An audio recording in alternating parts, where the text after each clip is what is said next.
స్త్రీ శక్తి పథకానికి ఏడాది పూర్తయిన సందర్భంగా అమరావతి పెరేడ్ గ్రౌండ్స్ నుంచి మహిళలతో కలిసి బస్సులో ప్రయాణించిన సీఎం నారా చంద్రబాబు నాయుడు గారు అనంతరం తన నివాసంలో వారితో సమావేశమై పథకం లబ్ధిని, వారికి కలుగుతున్న ప్రయోజనాల గురించి తెలుసుకున్నారు.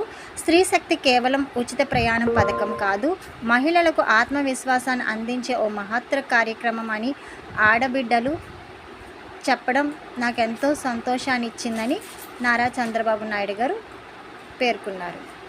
మరిన్ని వివరాలకి, వార్తా విశేషాలకి మన కలర్స్ ఆఫ్ సొసైటీ యూట్యూబ్ ఛానల్ని సబ్స్క్రైబ్ చేసి, లైక్ చేసి, షేర్ చేయండి. ధన్యవాదాలు.